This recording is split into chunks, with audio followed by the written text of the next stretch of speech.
এই গীতটা মূলত বাংলাদেশকে কেন্দ্র করে লেখা হয়। বাংলাদেশকে কেন্দ্র করে যেটা লেখা হয়নি সেটা কেন বাংলাদেশের জাতীয় সঙ্গীত হতে যাবে, এটা একটি বিষয়। আরেকটা বিষয় হলো, যেই গীতের মধ্যে কোথাও বাংলাদেশ শব্দটাই নেই, সে গীত কিভাবে এদেশের জাতীয় সঙ্গীত হতে পারে? বিধায় আমি তো মনে করি যে এই দাবিটা অযৌক্তিক না, যে আমাদের জাতীয় সঙ্গীত পরিবর্তন করা এটা সময়ের সবচেয়ে গুরুত্বপূর্ণ দাবিগুলোর মধ্যে থেকে একটি। আমাদের দেশের জাতীয় সঙ্গীত পরিবর্তন করার জন্য অনেকে বলা বলি করছেন, এটা পরিবর্তন করা উচিত কিনা, ইসলামের আলোকে জানতে চাই। জাতীয় সঙ্গীত পরিবর্তন করার দাবি এবারে শুধু উঠছে তা নয়, এর আগেও বারবার উঠেছে, আপনারা জানেন। কেন উঠেছে সেটা নিয়ে তর্ক আছে, বিতর্ক আছে, এটা উঠা উচিত কিনা বা এই সঙ্গীত থাকা উচিত কিনা, বা জাতীয় কোনো গীত, জাতীয় কোনো স্লোগান থাকা উচিত নাকি সেটা পরিবর্তন করা দরকার, সেটা নিয়ে আলোচনা হতে পারে। আমি সে আলোচনায় যাব, তার আগে একটু প্রাসঙ্গিক অন্য একটা বিষয় বলি। সেটা হলো যে দেশপ্রেমের নামে, দেশত্ববোধকতার নামে, দেশত্ববোধক কাজের নামে আপনি কোনো গীত, মিউজিক সংযুক্ত করে, বাদ্যযন্ত্র সংযোগে আপনি যদি কাউকে শুনতে বাধ্য করান, তাহলে সেটা তার স্বাধীনতার খর্ব করার শামিল, বিশেষ করে মুসলমানদের ক্ষেত্রে। কারণ ইসলাম যেহেতু বাদ্যযন্ত্র যোগে কোনো গান বাদ্যকে অ্যালাউ করে না, কোনো গানকে অ্যালাউ করে না, বিধায় আপনি দেশাত্মবোধক গানের নামে, দেশপ্রেমের নামে আপনি আমাকে যদি এটা চাপিয়ে দেন, তাহলে এটা হবে আমার অধিকার লঙ্ঘন করা, আমার অধিকার খর্ব করা। সোজা কথা, দেশের সংখ্যাগরিষ্ঠ মানুষ যেটাকে হারাম মনে করে, সেই কাজ আপনি দেশের মানুষের উপর চাপিয়ে দিতে পারেন না।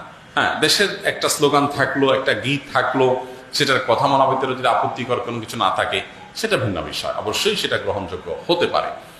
এবার আসা যাক এই গানটা নিয়ে, যে আমাদের যে জাতীয় সঙ্গীত আছে, আপনারা জানেন যে রবীন্দ্রনাথের লেখা এই গানটি বাংলাদেশের জন্মেরও আরো বহু আগে তিনি লিখেছেন। এই গীতটা মূলত বাংলাদেশকে কেন্দ্র করে লেখা হয়নি।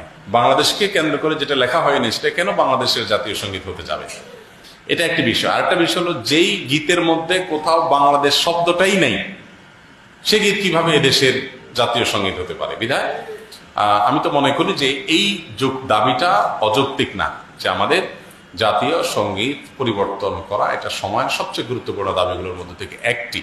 আরেকটা এখানে বিষয় হলো যে আপনারা জানেন যে হিন্দু ধর্মাবলম্বীরা তারা পূজনীয় বা দেবতা তুল্য এরকম কিছু মানুষ বা কোনো ব্যক্তি বা বস্তু থাকে, তাদেরকে তাদের দৃষ্টিতে তারা সেগুলোকে মা বলে সম্বোধন করে।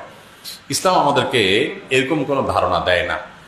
মাতৃভূমির প্রতি ভালোবাসা এটা একটা স্বকীয় বিষয়, এটার জন্য মুসলমান হওয়া প্রয়োজন নাই, এটার জন্য মানুষ হওয়া যথেষ্ট। শুধু মানুষ কেন, অন্যান্য প্রাণীর মধ্যেও কি আছে, নিজের ভূমির প্রতি নিজের টান আছে।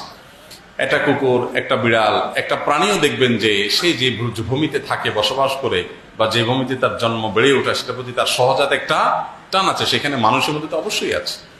আমাদের প্রিয় নবী সাল্লাল্লাহু আলাইহি ওয়াসাল্লাম মক্কা থেকে যখন হিজরত করে মদিনায় আসছেন, তাকে যখন কেবলা পরিবর্তন নির্দেশ করা হলো, তিনি যখন ফিলিস্তিনের দিকে নামাজ আদায় করছিলেন, তিনি বারবার করে মক্কার দিকে যেন কেবলা করে নামাজ পড়তে পারেন, নিজের মাতৃভূমির দিকে ফিরে যেন তার সালাত আদায় করতে পারেন, সেজন্য আল্লাহর কাছে বারবার করে বিভিন্নভাবে আর্গুমেন্ট পেশ করছিলেন। আল্লাহ তাআলা কোরআনে সেটা উল্লেখ করেছেন, ফালানুওয়াল্লিয়ান্নাকা কিবলাতান তারদাহা, হে রাসূল, অচিরে আপনাকে আপনার মনের মতো আপনি যে কেবলার প্রত্যাশা করছেন সেদিকে ফিরে সালাত আদায় করার নির্দেশ দান করবে। এখান থেকে বোঝা যায় মাতৃভূমির প্রতি সহজাত টান থাকা এটা একেবারে প্রাকৃতিক একটি বিষয়।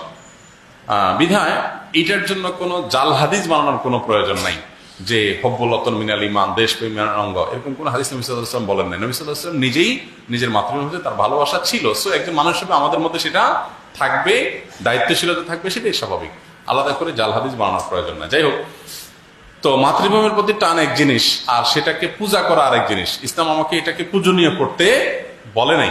বিদায় সংখ্যাগরিষ্ঠ মানুষের বিশ্বাসের সাথে যেমন যায় না, এই গীত বাংলাদেশকে কেন্দ্র করে লেখা হয় নাই, এটা বাংলাকে কেন্দ্র করে লেখা হচ্ছে, যেটা পশ্চিমবঙ্গ পূর্ববঙ্গ মিলায়। অতএব এই জ্ঞান মূলত এই দেশের জন্য না, যার কারণে এই গীত বা স্লোগান বাংলাদেশের এটা পরিবর্তন হওয়াটাই হলো যৌক্তিক। এটাকে যারা মনে করেন অপরিবর্তনীয় বা পরিবর্তনের দাবি তুললেই যারা মনে করেন যে বোধহয় সব গেল, তারা কি এটাকে কোরআন হাদিস মনে করেন নাকি, যে কোরআন হাদিস এটা পরিবর্তন করা যায় না, এটা পরিবর্তনযোগ্য। অতএব এটা পরিবর্তন করার দাবিটা আমি ব্যক্তিগতভাবে মনে করি যে অযৌক্তিক নয়।